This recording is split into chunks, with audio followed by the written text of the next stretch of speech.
বছর ঘুরলেই রাজ্যে বিধানসভা ভোট। তার আগে দলীয় রণকৌশল নির্ধারণে ব্যস্ত সব রাজনৈতিক দলই। কিন্তু তার মধ্যেই বাড়তি চমক শনিবার অভিষেক বন্দ্যোপাধ্যায়ের বৃহত্তর ভার্চুয়াল বৈঠক। দলীয়ভাবে অভিষেক বন্দ্যোপাধ্যায়ের এই বৈঠকের যথেষ্ট গুরুত্ব ও তাৎপর্য যেমন রয়েছে, তার থেকেও এই বৈঠককে কেন্দ্র করে রাজনৈতিক আঙ্গিক তৈরি হয়েছে বঙ্গ রাজনীতিতে। জন্ম দিয়েছে একাধিক প্রশ্নের। প্রশ্ন 1, দলের ব্যাটন ফের অভিষেকের কাঁধে। প্রশ্ন 2, 26-এর নির্বাচনে অগ্রণী ভূমিকা নেবেন অভিষেক। প্রশ্ন 3, আগের কথা মতো নবীনদের বিশেষ গুরুত্ব।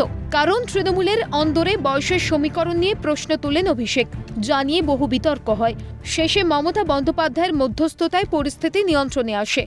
তবে প্রকট হয় প্রবীণ নবীন দ্বন্দ্ব। এই আবহেই গত ফেব্রুয়ারিতে মমতা বন্দ্যোপাধ্যায় পরিষদীয় দলের বৈঠকে বার্তা দেন তিনিই শেষ কথা।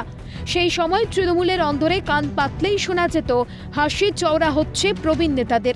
তেমনভাবেই নিজেদেরকে গুটিয়ে নেন অভিষেকপন্থী নেতারা।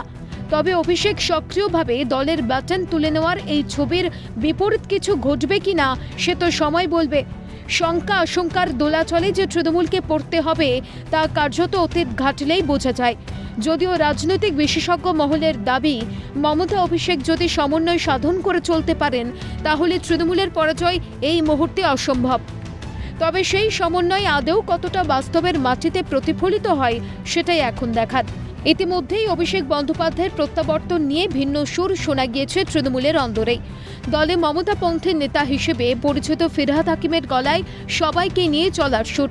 তেমনি অভিষেকপন্থী হিসেবে পরিচিত কুণাল ঘোষ আবার অভিষেকের প্রত্যাবর্তনকে নতুনভাবে দেখতে রাজি নন। তাঁর দাবি, অভিষেক দলের অবিচ্ছেদ্য অঙ্গ। সবাইকে নিয়ে চলতে হবে এবং বিজেপি যে ডিভিশনের কথা বলছে তাতে যাতে কেউ পায়, মানে সেই উস্কানিতে যেন কেউ পা না দেয়, এটাকে দেখতে হবে। অভিষেক বন্দ্যোপাধ্যায় দলের অবিচ্ছেদ্য অঙ্গ। মমতা বন্দ্যোপাধ্যায় তৃণমূল কংগ্রেসের শেষ কথা, সর্বাধিনায়িকা এবং নেত্রী, তৃণমূল কংগ্রেসের মুখ, এবং অভিষেক বন্দ্যোপাধ্যায় সেনাপতি এবং অভিষেক বন্দ্যোপাধ্যায় দলের সর্বভারতীয় সাধারণ সম্পাদক। তো ফলে তো এখানে এই কামব্যাক মানে কি, উনি কোথায় গেছিলেন? উনি তো দলেই ছিলেন। অন্যদিকে আক্রমণ শানাতে ময়দানে বাম কংগ্রেস। অভিষেক বন্দ্যোপাধ্যায়কে গুরুত্ব দিতে নারাজ তারা। অভিষেক ব্যানার্জি এখন দলের অধুনা সবার নেতা হয়েছেন এবং সেই কারণে টার্গেট বেঁধে দিয়েছেন।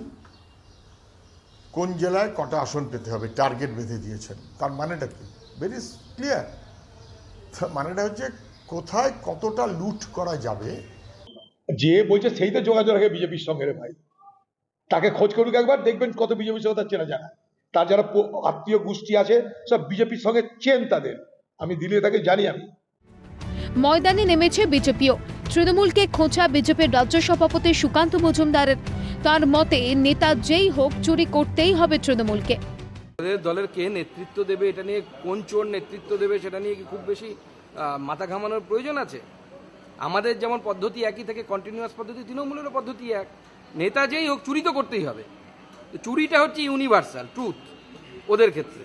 তো চুরি করার জন্য যে নেতায় বসুক সেই চুরি করবে, অসুবিধা কি আছে? সব মিলিয়ে অভিষেকের প্রত্যাবর্তনকে স্বাগত জানিয়ে যেমন উচ্ছ্বাস দেখাচ্ছেন অভিষেক অনুগামীরা, তেমনি তাঁকে ঘিরে পারদ চড়ছে রাজ্য রাজনীতিতেও। সব মিলিয়ে তৃণমূলে অভিষেক সমীকরণ এখন কোন পথে যায় সেটাই দেখার। ক্যালকাটা নিউজ।